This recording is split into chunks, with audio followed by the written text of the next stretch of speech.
ओम सहना भवतु सहनौ भुनक्तु सह वीर्यङ्करवावहै तेजस्विनावधीतमस्तु मा विद्विषावहै। ओम शान्ति शान्ति शान्तिः। हरिः ओम श्री गुरुभ्यो नमः। हरिः ओम। सदाशिवसमारम्भां शङ्कराचार्यमध्यमाम् अस्मदाचार्यपर्यन्तां वन्दे गुरुपरम्परां वन्दे गुरुपरम्पराम्। ॐ प्रपन्नपारिजाताय तोत्रवेत्रैकपाणये ज्ञानमुद्राय कृष्णाय गीतामृतदुहे नमः। सर्वोपनिषदो गावः दोग्धा गोपालनन्दनः पार्थो वत्सः सुधीर्भोक्ता दुग्धं गीतामृतं महद। वसुदेवसुतं देवं कंसचाणूरमर्दनं देवकी परमानन्दं कृष्णं वन्दे जगद्गुरुं श्रीकृष्णं वन्दे जगद्गुरुम्।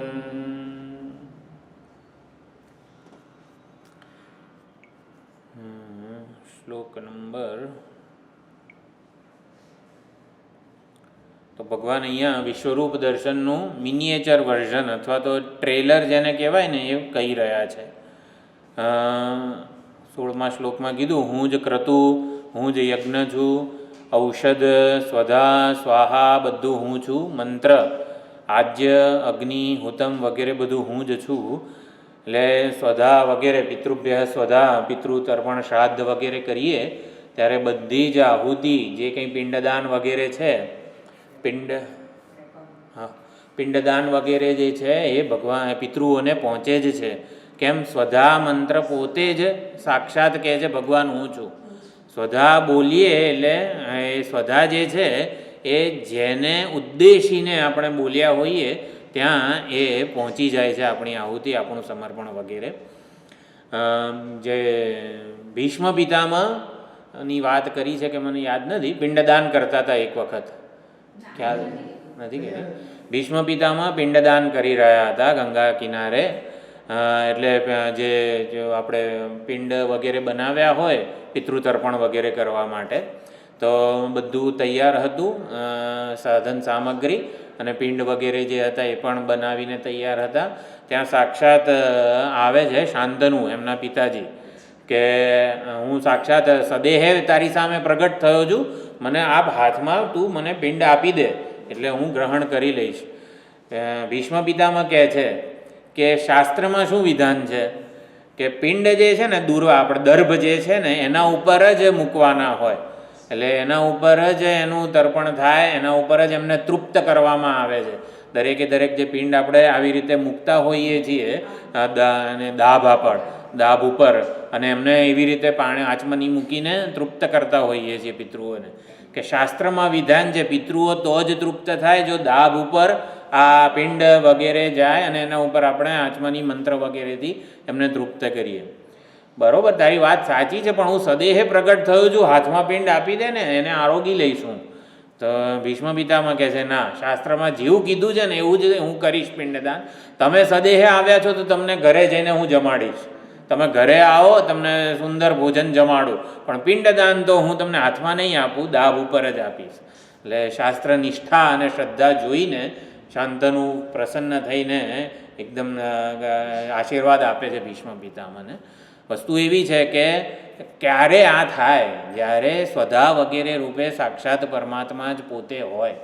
અહીંયા એવી જ બાહેધરી આપી રહ્યા છે ભગવાન. અહમ ક્રતુરહમ યજ્ઞ વગેરે જે કંઈ પણ આપણે લૌકિક કે વૈદિક વ્યવહાર કરીએ છીએ એ બધું યથાયોગ્ય શાસ્ત્ર કહે એ પ્રમાણે મંત્રો વગેરેનું ઉચ્ચારણ જે કંઈ પણ આપણાથી શક્ય હોય એટલું આપણે અનુશાસન વગેરે હોઈએ યજ્ઞ દરમિયાન, ત્યારે એનું શાસ્ત્ર એ કથિત ફળ મળે જ છે.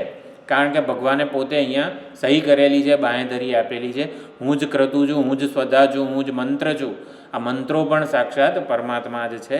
પિતાહમસ્ય જગત માતા ધાતા પિતામહ, હું જ જગતનો પ્રસવિતા છું. આ અર્ધનારી નટેશ્વર રૂપ પણ એના માટે જ છે. જગતનો પિતા છું, જગતની માતા છું, ધાતા છું, પિતામહ છું વગેરે. એટલે વિરાટ સ્વરૂપને પિતા કહેવાય છે. હિરણ્યગર્ભ વિરાટ સ્વરૂપ એટલે સમષ્ટિ સ્થૂળ શરીર આપણને જે દેખાય છે એ પિતા કહેવાય. સમષ્ટિ સૂક્ષ્મ શરીર જે હિરણ્યગર્ભ છે એ પિતામહ કહેવાય. અને જે કારણ શરીર ઉપાધિ ચૈતન્ય છે એને પ્રપિતામહ એવું કહેવામાં આવે છે. એટલે સમગ્ર જગતનું અભિન્ન નિમિત્ત ઉપાદાન કારણ છે. સૃષ્ટિ મંડાણ છે સર્વે એણી પેરે, ભગવાનના સંકલ્પથી સમગ્ર સૃષ્ટિનું સર્જન પાલન લય થાય છે. એટલે એ પ્રમાણે વેદ્યમ પવિત્રમ ઓમકાર, આ બધું જ હું છું એવું કીધું. ઓમકાર વગેરેમાં આપણે જોયું કે વેદ્ય, વેદ્ય શબ્દ આપણા માટે બહુ મહત્ત્વનો છે. આપણા માટે ભગવાન વેદ્ય છે. વેદ્ય છે એટલે ઓળખવાના છે. ભગવાન શ્રદ્ધેય, અહીંયા શ્રદ્ધેયમ એવું નથી કીધું. ભગવાનમાં શ્રદ્ધા છે નહીં. વેદાંતમાં ભગવાન વેદ્ય છે, ભક્તિશાસ્ત્રમાં ભગવાન શ્રદ્ધેય છે. એટલે ભક્તિશાસ્ત્રોમાં જે રીતે ભગવાનનું નિરૂપણ થયું હોય, રામ બંદો બાલરૂપ સોય રામું, અથવા તો રામજીના શ્રી વિગ્રહનું જે નિરૂપણ થયું હોય, કૃષ્ણ ભગવાનના વિગ્રહનું જે નિરૂપણ થયું હોય, કૈલાસવાસી શિવજીનું સમાધિસ્થ રૂપનું જે વર્ણન થયું હોય, કોઈ આપણને ખબર નથી, આપણે જોયા પણ નથી, એ સબ્જેક્ટિવ વેરિફિકેશન નથી, એ શ્રદ્ધેય છે. શાસ્ત્રોએ જેવા વર્ણવેલું છે ભગવાનનું રૂપ, એવા ભગવાનની શ્રદ્ધાપૂર્વક એમની આરાધના કરવાની છે. વેદાંતમાં છે ને વેદ્ય છે, શ્રદ્ધેય નથી. એટલે શ્રદ્ધેય ભગવાન વેદ્ય સ્વરૂપે પરિણમવા જોઈએ. એટલે શ્રદ્ધાળુ જે છે ધીમે ધીમે જિજ્ઞાસુ બનવો જોઈએ. ભગવાનમાં શ્રદ્ધા તો આર્ત અને અર્થાર્થી બંને ભક્તને છે, અને એટલા જ માટે ભગવાનની શરણ સ્વીકારે છે. પરંતુ જિજ્ઞાસુ ભક્ત માટે ભગવાન વેદ્ય છે. વેદ્ય એટલે ભગવાનને ઓળખવાના છે. ભગવાનને માત્ર ભગવાન માન્યતાનો વિષય નથી, ભગવાન જ્ઞાનનો વિષય બનવો જોઈએ. એટલે શ્રદ્ધેય માન્યતાનો વિષય છે. આવા ભગવાન હોય, જગતનું સર્જન કર્યું હશે, આપણે તો જોયું નથી, પરંતુ વેદ્ય છે. જાણીએ ને ત્યારે ખબર પડે કે એ આત્મ સ્વરૂપે વેદ્ય છે, પોતાનાથી અભિન્ન સ્વરૂપે ચૈતન્ય સ્વરૂપે હૃદયસ્થ ચૈતન્ય સ્વરૂપે વેદ્ય છે. એક એ 17મા શ્લોકમાં મહત્ત્વનો શબ્દ હતો આપણા માટે. હવે 18મા શ્લોકનું ઉચ્ચારણ કરીએ આપણે. ગતિર્ભર્તા પ્રભુ સાક્ષી નિવાસ શરણમ સુહૃદ પ્રભવ પ્રલય સ્થાનમ નિદાનમ બીજમવ્યયમ. આ શ્લોક આપણે 8મા અધ્યાયમાં પણ એકવાર વિચારી ચૂક્યા છીએ. 12 વખત અહીં 12 વસ્તુઓ અથવા તો 12 સ્વરૂપ લક્ષણો ભગવાન કહે છે. દરેકે દરેકમાં અહમ શબ્દ ભગવાન, એટલે જાણે કે આપણે અધ્યાય સમજવાનો છે. અહમ ગતિ, અહમ પ્રભુ, અહમ ભર્તા, અહમ સાક્ષી, અહમ નિવાસ. એટલે ભગવાન પોતાનું સ્વરૂપ લક્ષણ કહે છે કે હું શું છું. એટલે ગતિ એટલે આપણે વિચારીશું, ગતિ કર્મફલમ, ભાષ્યકારે અર્થ કરેલો છે. હું જ કર્મનું ફળ છું. હું જ ભર્તા છું. ભર્તા એટલે પોષણ કરતા, પોષક છું. પ્રભુ એનો માલિક અર્થ કરેલો છે. હું જ માલિક છું. સાક્ષી છું. પ્રાણીઓના કૃત અકૃત જે કંઈ પણ મનથી વિચારેલા કાયા વાણી વગેરે દરેકે દરેક કર્મોનો સાક્ષી છું. નિવાસ, મારા સમગ્ર જીવોનું હું રહેઠાણ છું. શરણમ, સમગ્ર જીવોનું શરણ છું, એકમાત્ર શરણ છું. સમગ્ર જીવોનો સુહૃદ છું. પ્રભવ છું, પ્રલય છું, સ્થાન એટલે સ્થિતિ છું. નિધાનમ એટલે ખજાનો છું. અને અવ્યયમ બીજમ એટલે એક જ શબ્દ છે, અવ્યય બીજ હું છું. બીજ એટલે કે જેને લીધે વૃદ્ધિ, પ્રરોહ શક્તિને બીજ કહેવાય છે. પ્રરોહ શક્તિ આ પરમાત્મા રૂપે છે. આપણામાં નાના હતા બાળક, કેટલા ગ્રામ, 4 કિલો 3 કિલો જે કંઈ વજન હોય, અને અત્યારે 100 કિલોના થઈ ગયા છીએ. અવ્યય બીજ પરમાત્મા છે. વૃદ્ધિ પામનારું, વૃદ્ધિ પરિણમનારું જે બીજ છે એ પરમાત્મા છે. કેરીનો ગોટલો વાવીએ તો આંબો જે થાય છે આખું વટવૃક્ષ અને અનેક બધી કેરીઓ થાય છે, એ સનાતન બીજ અવ્યય બીજ સ્વરૂપ પરમાત્મા છે એટલે છે. ભાષાંતર જોયું. વૈષ્ણવો માટે ભક્તિ સંપ્રદાયના બધા ભક્તો છે ને એમના માટે આ શ્લોક બહુ જ આમ જાણે કે પ્રમાણભૂત એવો છે. ભગવાનનું પ્રેમથી ચિંતન કરવાનું પૂરતું વિચારભાતું, પ્રેમથી ભગવાનને થોડી વાર સ્મરણ કરવું હોય ને આ શ્લોક પર્યાપ્ત છે. બીજું કંઈ આવડતું ના હોય ને ઉપનિષદો ગીત કંઈ તો જરાય ચિંતા નહીં કરવાની. આ એક શ્લોકથી પરમાત્માના સાચા સ્વરૂપનું પણ આપણે પ્રેમથી અનુસંધાન કરી શકીએ છીએ. 10-15 મિનિટ ભગવાનનું અનુસંધાન કરવું હોય પ્રેમથી, કોઈ મંદિરે ગયા હોઈએ, કંઈ તીર્થ સ્થાને ગયા હોઈએ, આ શ્લોકના પોઈન્ટ વગેરે થોડા લખી રાખીએ તો ભગવાનનું પ્રેમથી નિધિધ્યાસન ધ્યાન વગેરે બધું થઈ શકે છે. તો અહીંયા કહે છે ભગવાન હું ગતિ છું, એટલે કે સ્વયં કર્મફળ હું છું. ગમ્યતે ઇતિ ગતિહિ, તો કર્મફળ હું છું. તો કર્મફળ શું છે? હકીકતમાં આપણને લાગે કે આપણે કંઈક કોઈ વસ્તુ આપણને મળે, કંઈ પ્રયત્ન કરીએ અને કંઈક વસ્તુ મળે, વિષય મળે, એને ગતિ કહેવાય, એને કર્મફળ કહેવાય, એવું નથી.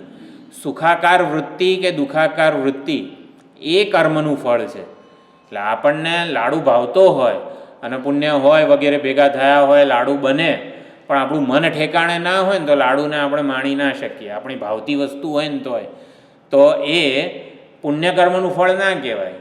એટલે કર્મનું ફળ શું છે? સુખાકાર વૃત્તિ કે દુઃખાકાર વૃત્તિ. આપણામાં વૃત્તિ કઈ જન્મે છે એ. એટલે આ પુષ્પનો હાર છે તો પુષ્પ ગુલાબ આકાર વૃત્તિ જે જન્મે આપણને એ કર્મનું ફળ છે.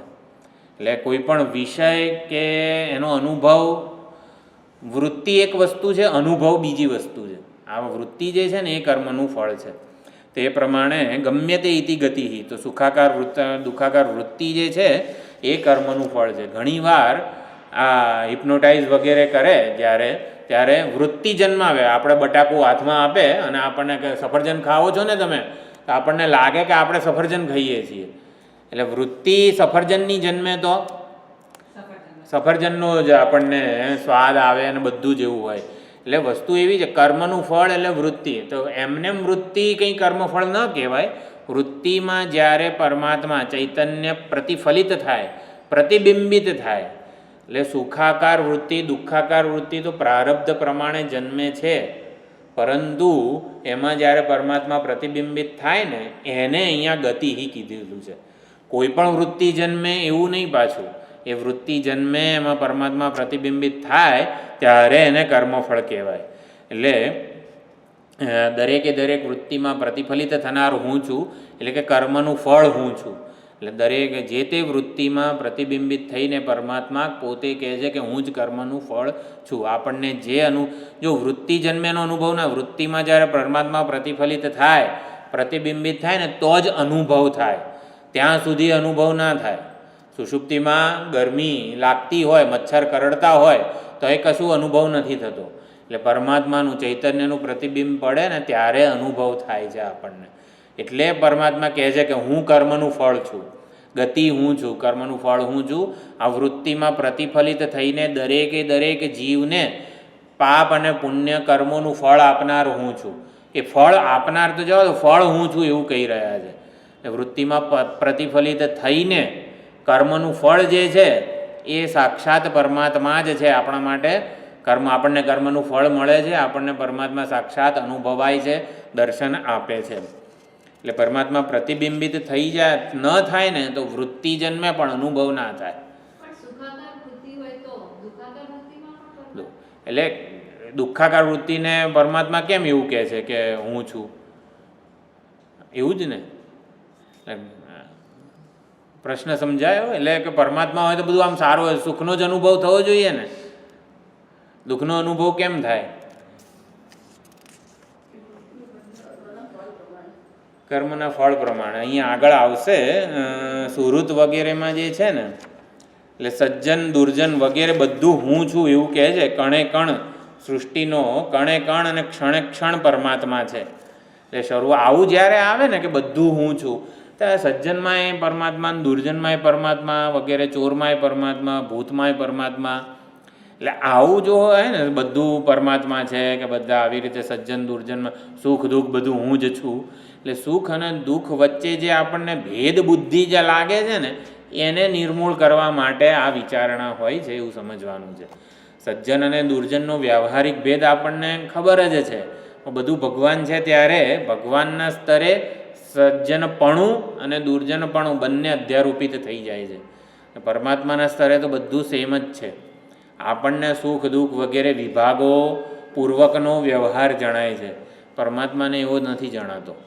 પરમાત્માના દ્રષ્ટિકોણથી જોવા જઈએ અનુભવો, તો અનુભવોમાં સુખ દુઃખ પાપ પુણ્ય કશું નથી.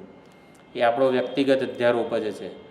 એટલે સજ્જનપણું દુર્જનપણું બંને મિથ્યા હોય પરમાત્માના સ્તરે તો જ પરમાત્મા કહી શકે કે હું સજ્જનમાં પણ છું ને દુર્જનમાં પણ છું, આતંકવાદીમાં પણ એટલો જ છું અને મારા ભક્તમાં પણ એટલો જ છું.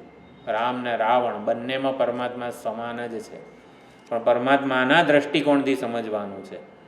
રાવણ હોય તો રામજીએ વધ કર્યો જ એનો, જો પરમાત્મા રામને પરમાત્મા દેખાતા હોત રાવણમાં તો શું કરવા વધ કર્યો હોત?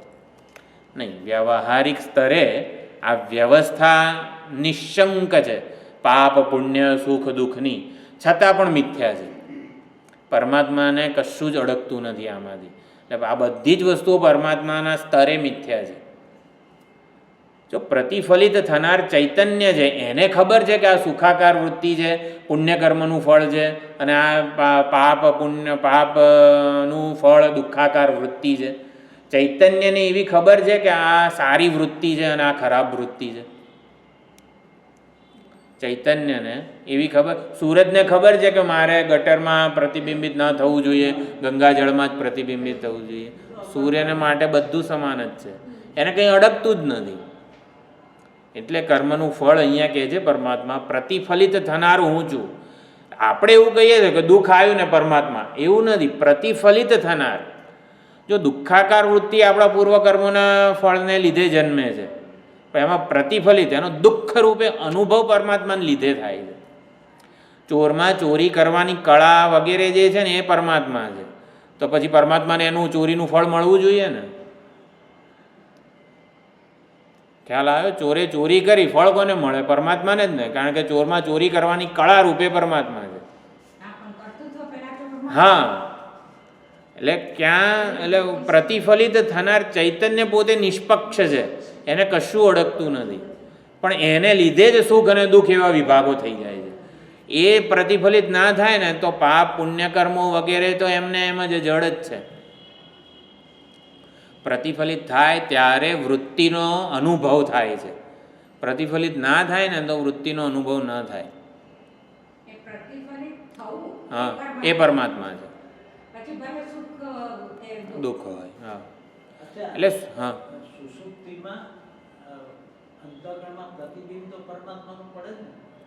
સૂક્ષ્મ હોય છે, સૂક્ષ્મ વૃત્તિ હોય છે. નિદ્રા વૃત્તિ જે છે ને એટલી બધી સૂક્ષ્મ છે કે એને આપણે એ નિદ્રા વૃત્તિને જ માયા કીધી છે, એ સમજી શકીએ નહીં આપણે જાગ્રતમાં રહીને. સુરેશ્વરાચાર્યજીએ આ નિદ્રા વૃત્તિ ઉપર બહુ ફોકસ કરેલું છે માનસોલ્લાસમાં, આમ સ્વરૂપ સમજાવેલું છે. નિદ્રામાં એમ ઊંઘ એટલે શું આમ હકીકતમાં સુરેશ્વરાચાર્યજીએ બહુ ચર્ચા કરેલી છે ત્યાં. શરીર ચાલે છે, પ્રાણ ચાલે છે, પ્રાણમાં બધા અંગો સમાયેલા છે.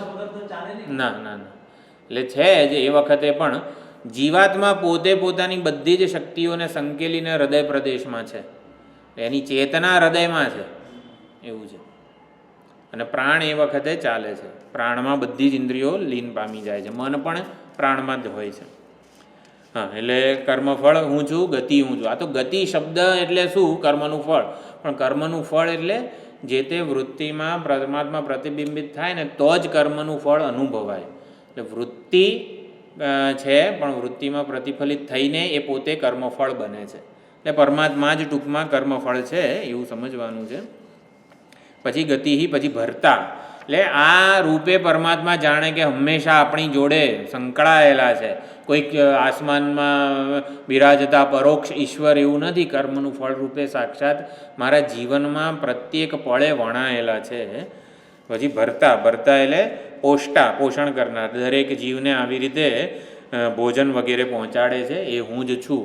એટલે ભોજન પાચક રસોઈઓ, આમ તો આગળ આવશે અગ્નિ વગેરેની વાત, પણ એટલે ટૂંકમાં આપણને લાગે કે મહારાજ રસોડામાં રસોઈ બનાવે છે, મમ્મી રસોડામાં રસોઈ બનાવે છે. મમ્મી નથી રાંધતી, કોણ રાંધે છે? કે અગ્નિ રાંધે છે. ચૂલો ના હોય તો શું કરીએ આપણે? એટલે કે અગ્નિ રાંધે છે. અગ્નિમાં પણ પરમાત્મા છે. પાચક પરમાત્મા, એટલે કે પોષણ કરનારો તો પરમાત્મા જે છે, અન્ન રંધાય છે. પછી પ્રભુ, પ્રભુ એટલે સ્વામી, સ્વામી એટલે માલિક, એટલે કે સબકા માલિક એક, એટલે આ મારું છે એવું જે કહે ને એને માલિક. આ ઘરનો માલિક કોણ? તો કે ઘરમાં જેનો મમભાવ છે વગેરે. તો એવી રીતે આ સંપૂર્ણ જગત, ચરાચર જગત એક પરમાત્માનું જ સર્જન છે. પરમાત્મા જ એના માલિક છે, પ્રભુ છે. પ્રભુતા એટલે માલિક, સ્વામી હોવાપણું વગેરે. પરમાત્મા જ સાચો માલિક છે. કે આ જમીનના માલિક કોણ? તો એ જમીન પરંપરાએ જોવા જઈએ તો પહેલો જે ઘરાક હતો એણે તો મફતમાં જ જમીન લઈ લીધી ને, કે આટલી જમીન મારી. એટલે એણે તો ચોરી જ કરી છે ને, આપણે બધા ચોર પાસેથી જ લઈએ છીએ. એટલે આ પ્રમાણે પહેલી જે છે ટૂંકમાં પહેલો માલિક તો એકમાત્ર માલિક પરમાત્મા જ છે. બધી વસ્તુઓ એની જ છે. આપણે ખાલી આ મારું મારું એમ કરીને મિથ્યા અભિમાન જ કરેલું છે. પછી સાક્ષી, કૃતાકૃત સાક્ષી એવું ભાષ્યમાં છે. કૃત અકૃત, કરેલું અને ન કરેલું બધાની નોંધ લેનાર હું છું. બધા જીવોનો કૃતાકૃતનો સાક્ષી હું છું, નોંધ લેનાર હું છું. કૃત અકૃત એટલે પાપ પુણ્ય એવો પણ અર્થ કરે છે. કૃત અકૃતનો કાર્ય કારણ પણ અર્થ કરે છે. પણ આપણે પાપ પુણ્ય વિશે થોડુંક સમજીએ. આપણને એવું લાગે છે કે પાપ એટલે કંઈક કરવાથી થાય, એટલે કંઈક ખોટું વિચાર કરીએ, અપ્રામાણિક વર્તન કરીએ વગેરેથી એવું કરીએ તો પાપ લાગે, જૂઠું બોલીએ તો પાપ લાગે, એટલે કે કંઈક કરવાથી પાપ લાગે. પણ હકીકતમાં કંઈ ન કરીએ ને તોય પાપ લાગે. કંઈ ન કરીએ એટલે શું?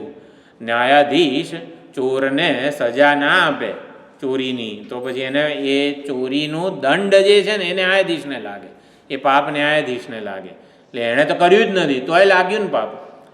એટલે ચોરને ચોરીનું દંડ ના આપે ન્યાયાધીશ તો ન્યાયાધીશને પાપ લાગે. એટલે કંઈ ન કરવાથી પણ પાપ લાગે છે. એટલે દૂર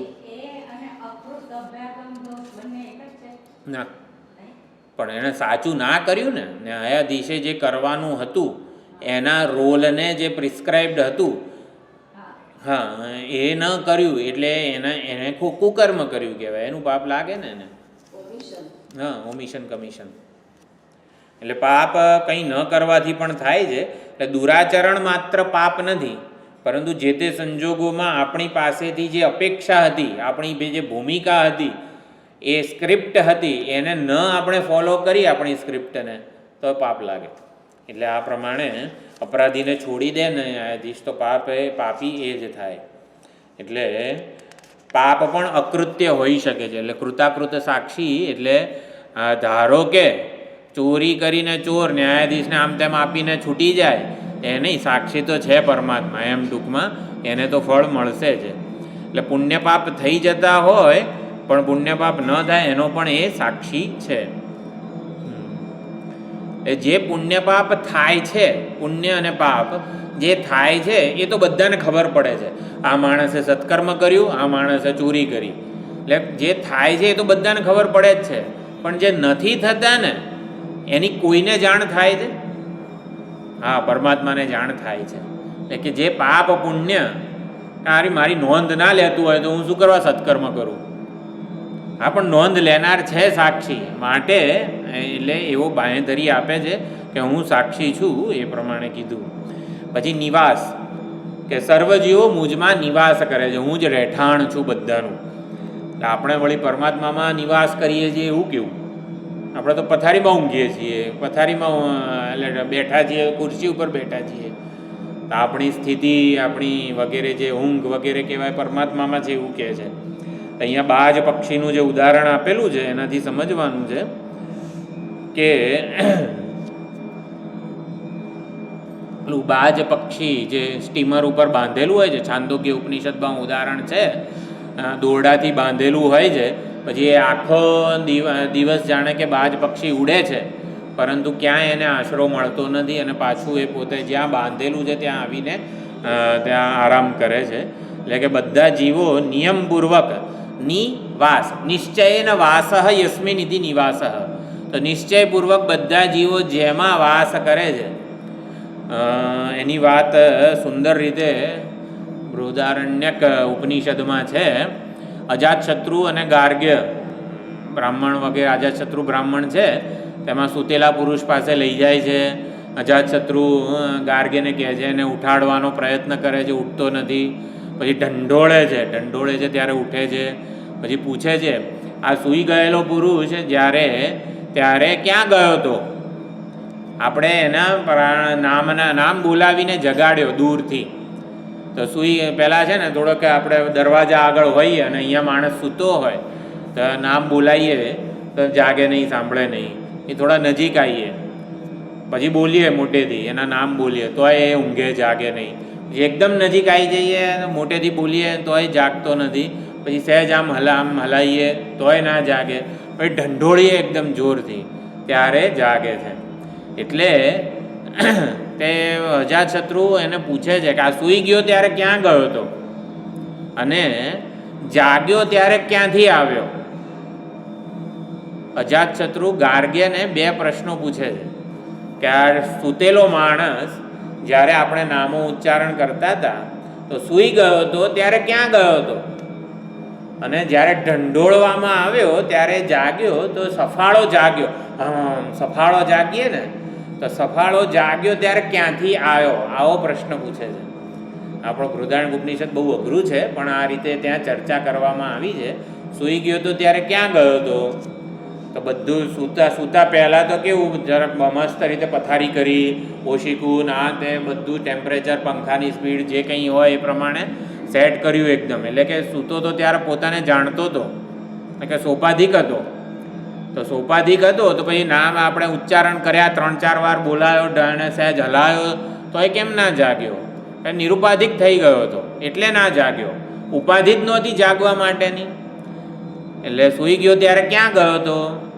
કે નિરુપાધિક થઈ ગયો હતો, પરમાત્મામાં લીન થઈ ગયો હતો જીવ. પછી ઢંઢોળવામાં આવ્યો એને જોરદાર, સફાળો જાગી ગયો. તો સફાળો જાગ્યો ત્યારે આવ્યો ક્યાંથી? તો જ્યાં સૂતો તો ત્યાંથી જ આવે ને, જ્યાં ગયો તો ત્યાંથી આવે પાછો. ના એવું નહીં. એ નિરુપાધિક હતો તો સોપાધિક કેમ નો થયો? એવી રીતે સુંદર ત્યાં પ્રશ્નો પૂછેલા છે. એટલે કે ના, સ્વરૂપ વિષયક છે. સ્વરૂપ વિષયક છે. સૂઈ ગયો ત્યારે ક્યાં ગયો હતો?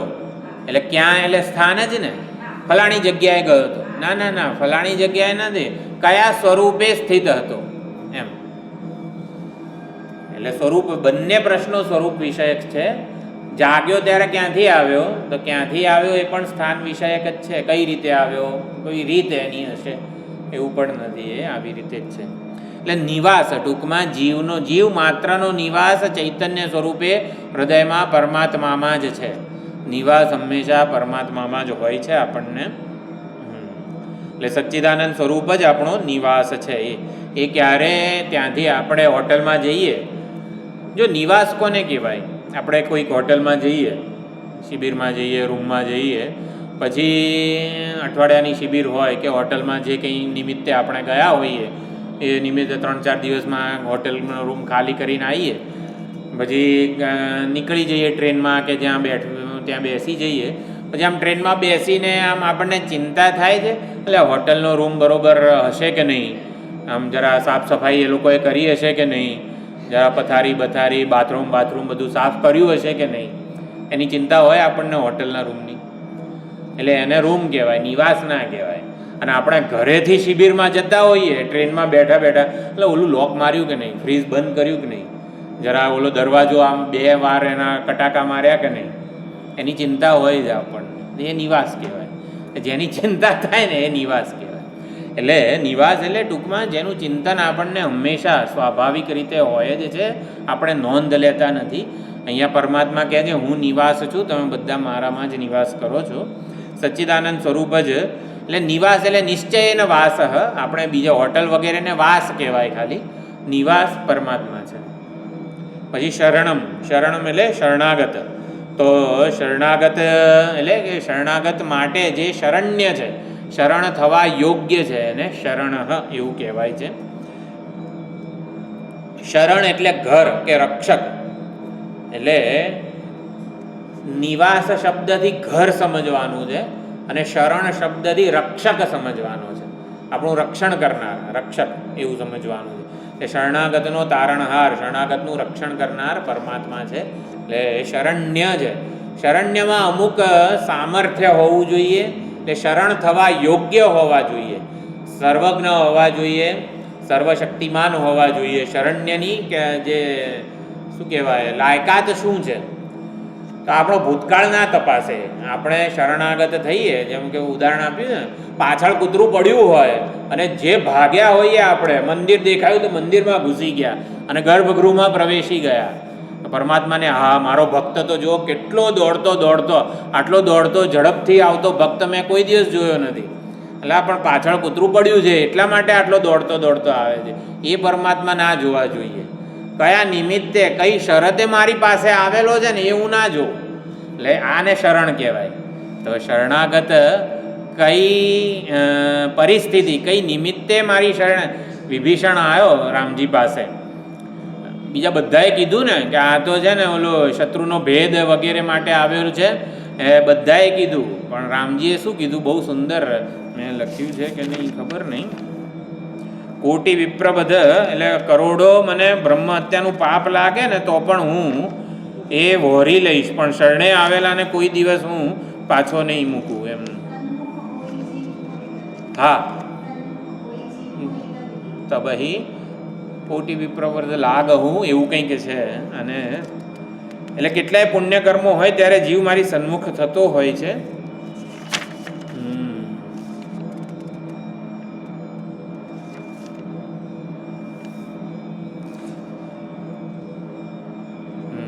કોટી વિપ્રબધ લાગહી જાહુ, આએ શરણ તજહું નહીં તાહું. હા, એટલે હું શરણ એટલે મારી શરણે આવેલાને હું કોઈ દિવસ નહીં છોડું. સકૃદેવ પ્રપન્નાય તવાસ્મી ઇતિ ચ યાચતે. એકવાર મને પ્રપન્ન શરણાગત થાય અને કહી દે તમારો છું, તવ અસ્મિ અભયમ સર્વભૂતેભ્ય દદામ્યેતદ વ્રતમ મમ. રામજી વાલ્મીકી રામાયણમાં કહે છે કે એને હું સર્વભૂતોથી અભયદાન આપી દઉં છું, આ મારું વચન છે, વરદાન છે. દદામી એતદ વ્રતમ મમ, આ મારું વ્રત છે. તો આ પ્રમાણે શરણમ. પછી સુહૃત. સુહૃત એટલે વળતા ઉપકારની અપેક્ષા વગર જે ઉપકાર કરી જાણે છે, એટલે કે કોઈ પ્રકારની ગણતરી ન કરે, એને ઉપકારમાં નિસંકોચ ઉપકાર હોય. કોઈ પ્રકાર ભગવાન જ્યારે વરસાવે કૃપા ત્યારે ગણતરી કરતો નથી કે અહીંયા જો વરસાદ પડવાનો હોય, આપણે કેટલો તાપ હતો થોડા 20 દિવસ પહેલાં, ભયંકર ગરમી, કંઈક હીટ વેવ આવી ગઈ હતી, એટલે આપણે જાણે કે એક એસી ચાલુ કરીએ ને 2 એસી ચાલુ કરીએ સત્સંગ હોલમાં તોય જાણે કે ગરમી લાગે. અને અચાનક જ વરસાદ પડી ગયો ને કંઈક અધિકમાં રહ્યા ચૈત્ર મહિનાની શરૂઆતમાં જ, ત્યારે એસીની જરૂર ના પડી, એટલી બધી ઠંડક ફેલાઈ ગઈ. એટલે સુહૃદ કોઈ પ્રકારની ગણતરી વગર, સંકોચ વગર એટલે વરસાદ પડે ત્યારે પણ કેટલી બધી આપણે સિંચાઈનું પાણી આ નર્મદાની કેનાલથી આમ થોડું થોડું ખેતરમાં પહોંચે, એને વરસાવવાનું આવે ત્યારે કોઈ ગણતરી જ ના કરે પાણીની. ગેલન પાણી વરસતું હોય છે, ક્યાંથી આવે છે ખબર ના પડે આપણને. આટલું વાદળમાં ભરાતું કઈ રીતે હશે આટલું પાણી? એટલે સુહૃત છે પરમાત્મા. ગણતરી કરીને કંઈક ઉપકાર કરે ને એવો નથી. સુહૃતનો અર્થ સામાન્ય ખબર છે કે કોઈ પ્રકારની અપેક્ષા રાખ્યા વગર ઉપકાર કરે, પરંતુ ગણતરી કર્યા વગર ઉપકાર કરે એ પણ એક બહુ મોટું મહત્વનું વસ્તુ છે. એટલે પોતાનું સ્વરૂપ પણ આપી દે, નિષ્કામને પોતાનું સ્વરૂપ પણ આપી દે છે, અને સકામ હોય એની જે કંઈ ઈચ્છા હોય એ પૂર્તિ કરે છે. પછી પ્રભવ પ્રલય સ્થાનમ, તો પ્રભવથી ઉત્પત્તિ, પ્રલયથી લીન થવું વગેરે છે. આપણા બધાનો જન્મ, સ્થિતિ, લય વગેરે બધું પરમાત્મામાં છે, પરમાત્મા થકી જ છે. પછી નિધાનમ, પ્રભવ પ્રલય સ્થાનમ નિધાનમ. નિધાન એટલે ખજાનો. ખજાનો આપણે તિજોરીનો ખજાનો હોય, બીજું કંઈ પણ આપણે ખજાના રૂપે સાચવી રાખેલું હોય, એફડી આપણું શું 5 યર TD RD MIS જે કંઈ પણ ફિક્સ ડિપોઝિટ ને આ તે બધું છે ને ભગવાન કહે છે હું છું. નિધાન એટલે ખજાનો, આપણે બધું સાચવી રાખેલું બધું શું લોકરમાં બધું સાચવી રાખેલું હું છું એવું કહે છે ભગવાન. બોલો આવી રીતે ધ્યાન રાખે છે પરમાત્મા આપણું. એ એફડીને બધું સલામતી આપે છે ને આપણને. એફડી છે, પછી 5 યર જે કંઈ આપણી બધી સ્કીમો છે બધી એ સલામતી આપે છે. કેમ? કારણ કે પરમાત્માએ કીધું નિધાન હું છું એટલા માટે. એમાં સામર્થ્ય આપવાનું, સલામતી આપવાનું સામર્થ્ય એનું પોતાનું નથી, એ તો મારું છે. હું છું એટલા માટે એ સલામતી વગેરે આપે છે. એટલે નિધાન ખજાનો છું, તિજોરી હું છું એવું ભગવાન કહી રહ્યા છે. કાળાંતરે જેનો ઉપયોગ થવાનો હોય એને નિધાન કહેવાય, ખજાનો. એફડી વગેરે છે 5 વર્ષ પછી 10 વર્ષ પછી જે કંઈ પણ ફિક્સ ડિપોઝિટ વગેરે આપણે જીવનમાં હોય એ બધું પરમાત્મા જ છે એવું અહીંયા કહી રહ્યા છે. નિધાનમ. પછી અવ્યય બીજ. અવ્યય બીજ એટલે સર્વની અંદર રહેલું વૃદ્ધિ કારણ હું છું, એટલે જેનાથી વસ્તુ પોતે વૃદ્ધિ પામે છે એ હું છું. એવી રીતે અહીંયા અવ્યય બીજ એવું કીધું છે. તો અવ્યય બીજ એટલે સમજવાનું કે માટીમાંથી ઘડો બને ત્યારે એ મૃણમય માટી માત્ર હોય છે, પણ એ જ માટીમાંથી એમાં ગોટલો કેરી વગેરે આપણે વાવીએ તો આંબો પણ થાય છે. એને માટી માત્ર ના કહેવાય. એવી જ એ જ ભેદ છે. માટીમાંથી જેમ ઘડો બને તો ઘડો માટી માત્ર હોય છે, એવી રીતે અહીંયા અવ્યય બીજ કે પરમાત્માથી જે જગત બનેલું છે એ પરમાત્મા માત્ર જ છે, એનાથી જુદું જાત્યંતર નથી. કે પરમાત્માથી સ્વતંત્ર કોઈ જળ જગત જન્મેલું હોય કે જેના ઉપર પરમાત્માનો કોઈ અંકુશ ન હોય, સંચાલક ન હોય એવું નથી. માટીમાંથી જેમ ઘડો જન્મે તો માટી માત્ર હોય, પણ માટીમાંથી જે ગોટલો કેરી વગેરે વાવીએ તો આંબો જે થાય છે ને એ માટી માત્ર નથી હોતો, એમાં તો રસ ને બધું હોય છે. માટી કરતાં સ્વતંત્ર થોડુંક જુદું હોય છે ને, એવું પરમાત્મા અને જગત વચ્ચે નથી. એટલે જગત અને પરમાત્મા વચ્ચે માટી અને ઘડા જેવું જ છે. જગતમાં જે પરમાત્મામાંથી આ જગતનો પ્રભાવ થયેલો છે એ જગત પણ અસ્થિભાતિ પ્રિય માટી એટલે કે પરમાત્મા માત્ર જ છે. એટલે 12 વખત અહીંયા આપણે અહમ અહમ અહમ શબ્દ એવી રીતે જોડવાનું છે. ફરીથી એકવાર જોઈ લઈએ તો ગતિ. ગતિ એટલે ચરણ. આપણા ચરણમાં હંમેશા ગતિ રહેલી છે. ગતિ હું છું, અને ચરણમાં શું હોય? પ્રતિષ્ઠા હોય. ચરણ આપણે વધારે ચરણ જ્યાં હોય ત્યાં આપણી પ્રતિષ્ઠા હોય, એટલે કે સ્વરૂપ. એટલે ગતિનો અર્થ પ્રતિષ્ઠા કે સ્વરૂપ પણ આચાર્યો કરે છે. એટલે ગમ્ય તે ઇતિ ગતિ. ગતિસ્ત્વમ ગતિસ્ત્વમ ત્વમેકા ભવાની. ભગવાન તમે જ મારી ગતિ છો. અને બધા ભક્તો આવી રીતે ભગવાનને કહે છે. ભગવાન શું છે? આર્તત્રાણ પરાયણ સ ભગવાન ગંગાધરો મે ગતિ નારાયણો મે ગતિ. એટલે એ પ્રમાણે ભક્ત દરેકે દરેક સ્તોત્રમાં ભગવાન તમે જ મારી ગતિ છો, તમે જ મારી ગતિ છો એવું કહેવામાં કહે છે. એટલે ભક્ત જ્યારે ભગવાનને કહે તમે જ મારી ગતિ છો, તમે જ મારા અંતિમ ધ્યેય છો, પ્રાપ્તવ્ય ગંતવ્ય સ્થાન છો, એ ગંતવ્ય સ્થાન તરફ જવાનું સાધન પણ ભગવાન તમે જ છો. એટલે સાધન પણ તમે છો, સાધ્ય પણ તમે છો. એટલે ગતિસ્ત્વમ ગતિસ્ત્વમ ત્વમેકા ભવાની એવું 2 વાર કીધું છે. સાધન પણ તમે છો, સાધ્ય પણ તમે જ છો. અને જે સાધક છે એ પણ પરમાત્મા સ્વયં પોતે જ છે. એટલે પરમાત્મા જ આપણી ગતિ છે, બીજું કોઈ ગતિ નથી. ભરતા એટલે ધારણ પાલન પોષણ વગેરે કરનાર. પ્રભુ એટલે અંતર્યામી એવું પણ અર્થ કરેલો છે. પ્રકર્ષેણ ભવતી ઇતિ પ્રભુ. જે અંતર્યામી સર્વનો નિયામક છે. પ્રભુનો અર્થ આપણે સ્વામી કે માલિક કર્યો, કે જે આ મારું છે, આ જગત મારું છે. શેમાં કીધું ભગવાને જગત મારું છે એવું? ભૂમિરાપો નલો વાયુ બુદ્ધિરેવ ચ મે ભિન્ના પ્રકૃતિરષ્ટધા અહંકાર ઇતિયમ મેં. આ મારી પ્રકૃતિ છે. અષ્ટધા પ્રકૃતિ જગત કીધું ને, આ મારું છે. એટલે શરીરમાં પણ અષ્ટધા પ્રકૃતિ છે. આપણે આ શરીર મારું મારું કરીએ છીએ. પરમાત્માએ કહી દીધું ગીતામાં, એટલે મારી છે અષ્ટધા પ્રકૃતિ. આ તો તું શેનો વળી અત્યારનો આયેલો મારું મારું કર કરે છે? આ તો જગતનું સર્જન થયું ને ત્યારની આ અપરા પ્રકૃતિ મારી છે. એટલે આ શરીર ઉપર આપણું કંઈ ઓલું નથી, હક નથી. આ શરીર પણ પરમાત્માનું જ છે. એટલે પ્રભુ માલિક મારું છે એવું જે કહે છે, હકીકતમાં શરીરનો માલિક શરીરરૂપી જે જીવન દોરી છે, જન્મ અને મૃત્યુ, એ બે દોરીના છેડા જ આપણા હાથમાં નથી. આપણે ઈચ્છીએ ત્યારે, ઈચ્છીએ ત્યાં, ઈચ્છીએ તે કુટુંબમાં જન્મ લેવાની કોઈ સ્વતંત્રતા નથી. મૃત્યુની સ્વતંત્રતા આપણને નથી. ક્યારે ક્યાં ગંગા તીરે વગેરે કોઈ એની પણ સ્વતંત્રતા નથી. તો જેના જન્મ અને મૃત્યુ બે છેડા જ આપણા હાથમાં ના હોય, એ જીવનને મારું જીવનને હું જીવું છું ને વગેરે બધું કઈ રીતે આપણે કહી શકીએ? એટલે પ્રભુ એટલે અંતર્યામી, ધિયો યોનઃ પ્રચોદયાત, જેના માટે કહીએ છીએ અંતર્યામી, જે નિયામક છે, સર્વ બુદ્ધિવૃત્તિઓના પ્રચારક છે, જે પ્રેરી રહ્યા છે બુદ્ધિવૃત્તિઓને, એ પ્રભુ છે. હજી સાક્ષી, સાક્ષી એટલે નોંધ લેનાર. સાક્ષી સાક્ષાત ઈક્ષતે ઇતિ સાક્ષી. આ ચશ્માને સંસ્કૃતમાં શું કહેવાય છે? હા, ઉપનયન.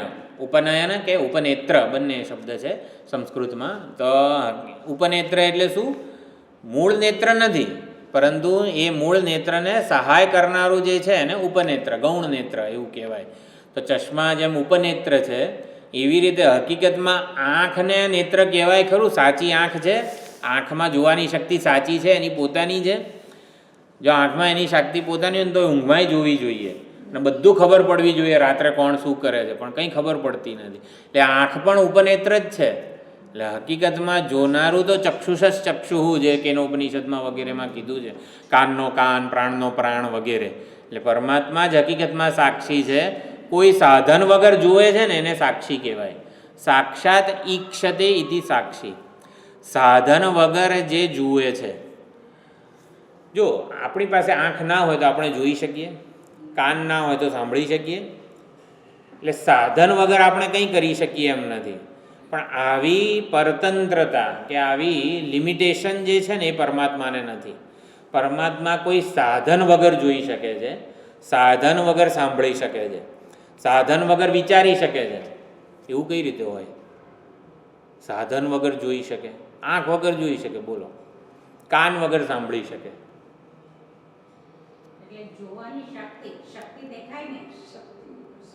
બરોબર, શક્તિ દેખાય નહીં.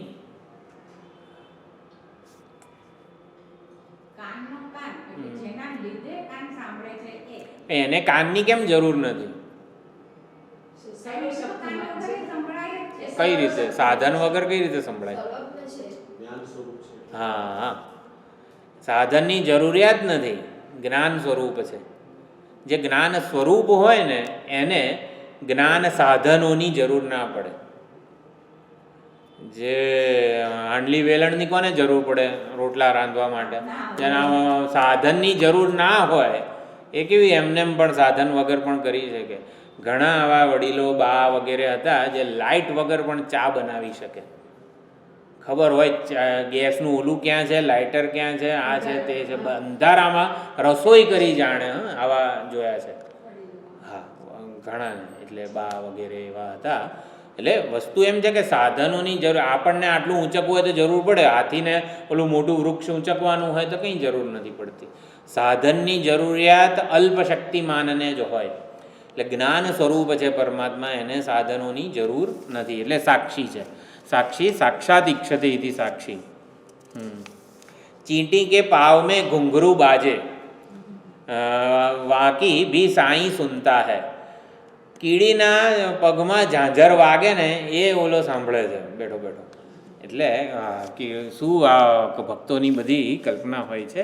એટલે આ સાક્ષીને કાનનો કાન, કેનોપનિષદની જે બધી ટર્મિનોલોજી છે એ પ્રમાણે સમજવાનું. નિવાસ, નિવાસ શબ્દ આપણે ઘર વગેરે જોયું. નિવાસ એટલે હૃદયમાં, એટલે કે જુદો રહીને જોતો નથી. એટલે જુદો રહીને ભરણ પોષણ વગેરે કરે છે એવું નથી, હૃદયમાં જ રહે છે. એટલા માટે નિવાસ વગેરે છે. એટલે આપણું સરનામું જે છે એ પરમાત્મા જ છે, એમાં જ આપણો નિવાસ છે. શરણ એટલે શરણ શબ્દ પણ બહુ ભગવદ્ ગીતામાં, આપણા ભક્તિ સંપ્રદાયમાં બહુ જ અગત્યનો છે. એક આ ગતિભરતા પ્રભુ, આ શ્લોકમાં શરણ શબ્દ આવ્યો છે. બીજે ક્યાં આવ્યો છે ભગવદ્ ગીતામાં શરણ શબ્દ? મામેકમ શરણમ વ્રજ. પછી બીજા અધ્યાયમાં છે નહીં, ખાલી શરણ શબ્દ હોય ધારો કે એક 18મા અધ્યાયમાં છે. છેલ્લે ના એમાં નહીં. હા, તમે એવ શરણમ ગચ્છ સર્વભાવેન ભારત. અને બીજું એક બીજા અધ્યાયમાં છે બુદ્ધૌ શરણમ અન્વિચ્છ કૃપણાઃ ફલહેતવઃ. શરણ શબ્દ પણ બહુ અગત્યનો છે. એટલે શરણ એટલે આશ્રય, આશ્રયણીય, આશ્રય કરવા યોગ્ય એવો અર્થ કરેલો છે. તમે એવ શરણમ ગચ્છ, ઈશ્વરની શરણમાં જાઓ, ધર્મની શરણમાં જાઓ. મામ એકમ શરણમ, સર્વ ધર્માન પરિત્યજ, બધા ધર્મોને છોડ મારી શરણમાં આવો. એવું ક્યારેક કોણ કહે છે? આ માત્ર વેદાંતના ભગવાન જ કહે છે. બીજા બધા સંપ્રદાયોમાં કેવું કહે છે? તું ધર્મનું અનુષ્ઠાન કર, ચોખ્ખો થા, નિર્મળ થા, નિષ્પાપ થા, ધર્મના અનુષ્ઠાન, ચોખ્ખો થઈને મારી પાસે આવજે, પછી હું તને પરમાત્માનું મિલન કરાવીશ. જ્યારે અહીંયા પરમાત્મા શું કહે છે? બધા ધર્મો છોડ, પાપથી મુક્ત હું તને કરીશ, તું ધર્મોની જંજાળ છોડ બધી. એમ એટલે બીજા બધા સંપ્રદાયો એવું કહે છે કે તું ધર્માનુષ્ઠાન કર, નિષ્પાપ થા, પછી આવ મારી પાસે, ત્યારે હું પરમાત્માનું મિલન કરાવું, દર્શન કરાવું. જ્યારે અહીં કૃષ્ણ ભગવાન શું કહે છે? તું બધા ધર્મોના આલંબનો બધા છોડ, પાપથી મુક્ત કરવાની જવાબદારી મારી છે. એટલે તું હા શરણમ છે. એટલે એ પ્રમાણે સુંદર છે. પછી નિવાસ શરણમ સુરત, એટલે શરણમ અને નિવાસ બંનેમાં ઓલો છાંદોગ્યવાળી પણ આપણને નિરાત માત્ર પરમાત્મા સ્વરૂપમાં જ મળે છે. પરમાત્મા સ્વરૂપ એટલે નિરુપાધિક સ્વરૂપ. એટલે જાગ્રત અને સ્વપ્નમાં સોપાધિક બનીએ છીએ ને, દેહ ઉપાધિ વગેરે સાથે હોઈએ છીએ ને, એનો ભાર હોય છે, એ સહન નથી થતો ને, એટલે ભાર કાઢો, આ દેહને કાઢો વગેરે, દેહના કર્મોને કાઢો. અભિમાન એટલું બધું આપણામાં ભાર જન્માવતું હોય છે, એનાથી નિશ્ચિંત થવા માગીએ છીએ. એટલે સુષુપ્તિમાં એટલે બધું છોડી દઈએ છીએ. હું વિશેના ખ્યાલોથી એટલા બધા આપણે લદાયેલા હોઈએ છીએ, એ ભાર સહન નથી થતો, એટલે છોડી અને નિરુપાધિક પરમાત્મા સાથે બાથ ભીડીને સૂતા હોઈએ છીએ, એક થઈને સૂતા હોઈએ છીએ, અભિન્ન થઈને આપણે પરમાત્મા સાથે મિલન હોય છે. એને નિવાસ કીધેલું છે. નિવાસ શરણમ સુરત. શરણ્ય ભક્તિ સંપ્રદાયનો બહુ મુખ્ય શબ્દ છે શરણ. રામાનુજાચાર્યજી શરણ શબ્દ પર લખે છે ભગવાનના બે નામ છે, આશ્રયણ સૌકર્ય આપાદકત્વ. એટલે કે જે શરણાગત થયો છે એનું સૌકર્ય, એની સૌકર્ય એટલે કે એના માટે બધું જ સરસ રીતે ગોઠવી આપવું, એનું આપાદકત્વ, એના માટે બધું જ કરે. આપણને કંઈ થયું હોય, આપણે કૂવામાં પડ્યા હોઈએ, તો કોઈ આવીને આપણને કહે એટલે આટલું બધું થોડી મહેનત કર, થોડું એક એક દાદરો ચડ, થોડુંક આમ હાથમાં દમ લગાડ અને ઉપર ચડીને આવતો રે બહાર, એવું કહેનારો સારો લાગે? કે પછી કોઈક દોરડું ફેંકે, પછી દોરડું ફેંકે ને એ પોતે જ દોરડું ખેંચે, આપણે તો કંઈ કરવાનું ના હોય. એટલે આવું આશ્રયણ, જેણે આશ્રય લીધો છે એનું સૌકર્ય આપાદકત્વ. આપણે માંદા પડ્યા હોઈએ ને તો સ્વામીજી આપણા ઘરે આવે આપણી ખબર કાઢવા, તો કેવું લાગે? એને આ કહેવાય આશ્રયણ સૌકર્ય આપાદકત્વ. આપણે સાજા થઈને જઈએ સ્વામીજીને પગે લાગવા, એમાં શું મોટું એ છે? આશ્રયણ સૌકર્ય આપાદક. આપણે માંદા હોઈએ ત્યારે આપણો ઉદ્ધાર કરવા આવે, આપણા માથે હાથ ફેરવે, ચિંતા કરવાની કોઈ જરૂર નથી, થઈ જશે બધું, આવું કહે સ્વામીજી આપણને. આશ્રયણ સૌકર્ય આપાદકત્વ. આપણે જે પરિસ્થિતિમાં જ્યાં છીએ ત્યાંથી આપણો ઉદ્ધાર કરે, એને શરણ કહેવાય. એટલે ઓલું કૂતરુંવાળું ઉદાહરણ કે આપણે ઓલું સ્વીકારે નહીં કંઈ, આપણો ઇતિહાસ જોવા બેસે ભગવાન તો આપણો તો ક્યારે પત્તો જ ના લાગે. આપણે સી ખબર કેવા વિચારો, કેવા કર્મો કર્યા હશે પાછલા જન્મમાં, પણ એના કરતાં એ કશું જોતા નથી. આપણે કઈ રીતે આવ્યા છીએ કંઈ જોતા નથી. અને બીજું છે આશ્રિત કાર્ય નિર્વાહકત્વ, કે જે શરણમાં આવે છે એના બધા કામ એ પાર પાડે છે. ધ્રુવ, વિભીષણ વગેરેના બધા કામ પાર પાડ્યા. તો પ્રભવ પ્રલય સ્થાનમ નિદાનમ બીજમ અવ્યયમ. અને ભગવાન એટલું જોયા કરે છે, અવ્યય બીજ. અને નિવાસ શરણમાં એક લખે છે ખાલી રામાનુજાચાર્યજી, કે ભગવાન જોયા કરે કે જ્યાં સુધી ભગવાન સિવાય બીજો કોઈ સહારો હોય ને ત્યાં સુધી ભગવાન આમ ત્રિભંગી લલિતાકૃતિ કરીને હસ્યા કરે છે, બેઠા જોયા કરે છે. પણ ખબર પડે કે હવે મારા સિવાય બીજો કોઈ સહારો નથી આને, ત્યારે પછી સહાય કરે જ છે. પ્રભુ એટલે પ્રભુનો અર્થ સ્વામી કર્યો, સ્વામી એટલે માલિક. તો નોકર, એનો જે નોકર હોય એનું ધ્યાન રાખે, માલિક હોય એને નોકરનું ધ્યાન રાખે. તો નોકર, નોકર શબ્દ જે છે, કર એટલે હાથ. તો માલિક માટે નોકર કેવો કહેવાય? કર, હાથ સમાન હોય. એટલે હાથે કરી નાખ્યું બધું કામ એમ. એટલે નોકરે કર્યું એટલે હાથે કરી નાખ્યું એમ. એટલે હાથ નથી પણ હાથની જેમ બધું કામ કરે છે જે એ, એટલે કે પ્રભુ જે છે એ પોતાના જે શરણાગત ભક્ત જે છે એનું બધું જ કામ કરી આપે છે. નિવાસ શરણમ સુહૃત. હા, પ્રભવ એટલે ઉત્પત્તિ. આપણો જન્મ વગેરે મેં કીધું, બે દોરી, જન્મ મૃત્યુ વગેરે પરમાત્માના હાથમાં જ છે.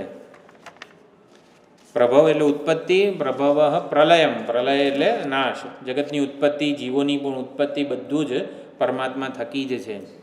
એટલે આપણે જ્યારે એટલે જે અજાતશત્રુ ગાર્ગેવાળી વાત કરી ત્યારે એ કીધું ને કે સૂઈ ગયો ત્યારે ક્યાં ગયો હતો, અને આ ઢંઢોળીને જગાડ્યો ત્યારે ક્યાંથી આવ્યો.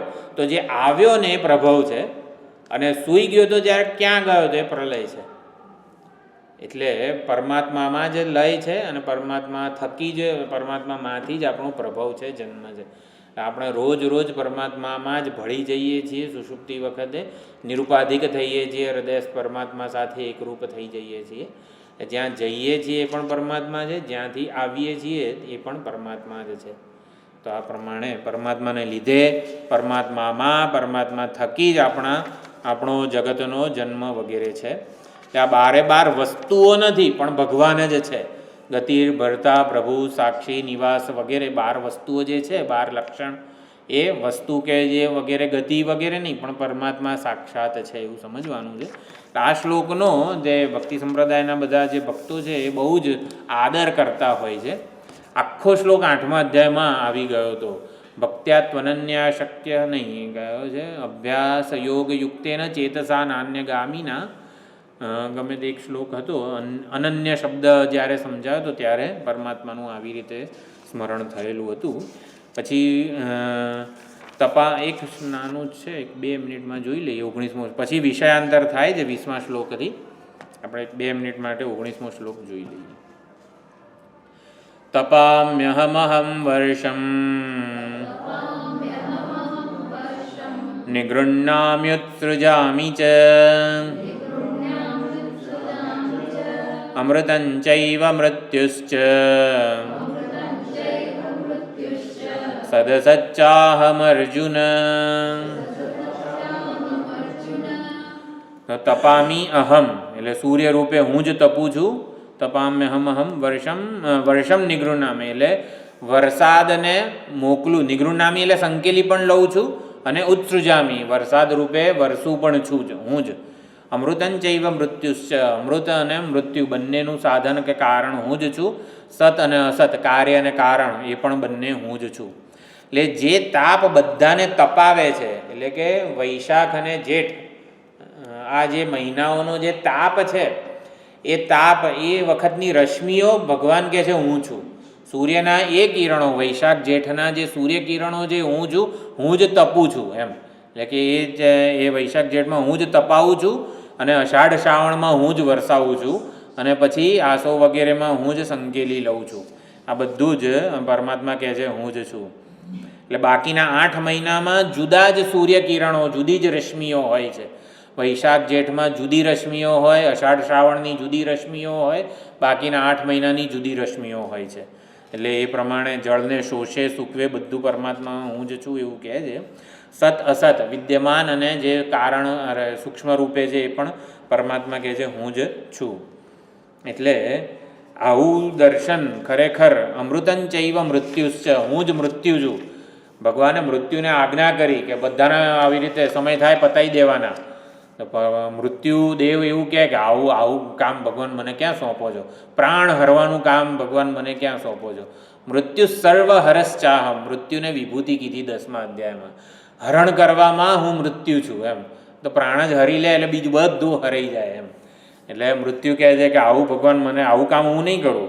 ત્યારે ભગવાને મર્યાદા આપી મૃત્યુને કે જેનું અન્ન દૂષિત છે, જે આળસુ પ્રમાદી છે, આચાર વિચારનો જે ત્યાગ કરનાર છે, જેણે વેદાભ્યાસ છોડી દીધો છે અને એને તું મારજે, એટલે આવા લોકોને તું માર એમ. એટલે એ પ્રમાણે મૃત્યુને પણ મર્યાદા આપી.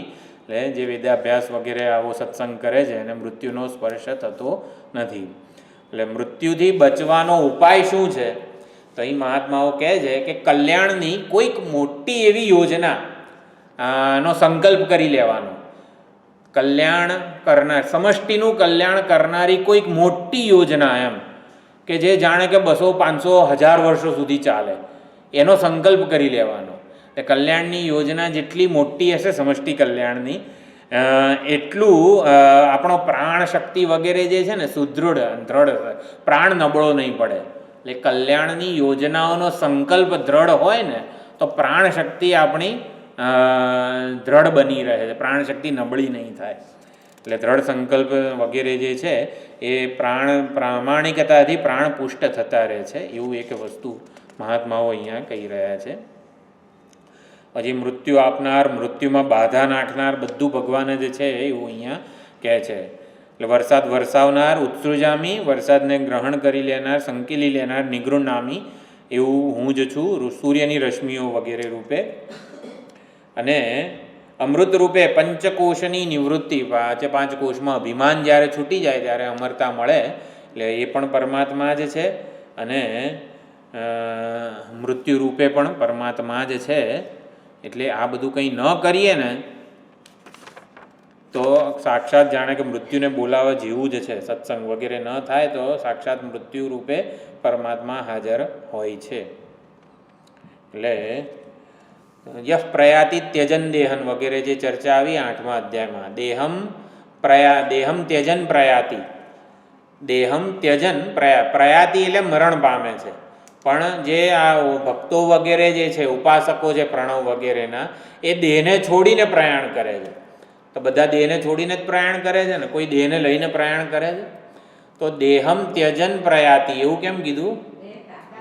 હા, દેહ તાદાત્મ્ય છોડીને જે પ્રયાણ કરે છે સયાતિ પરમામ ગતિમ. એટલે દેહ છોડતા પહેલાં જે દેહ તાદાત્મ્ય છોડી દે છે એને જ પ્રયાણ કરે છે. એ જ પ્રયાતિ એટલે પ્રયાણ કરે છે. પ્રકર્ષેણ હિત, બાકીના બધા તો તરત જન્મીને પાછા આવે છે. એટલે એ રીતે અહીંયા છે.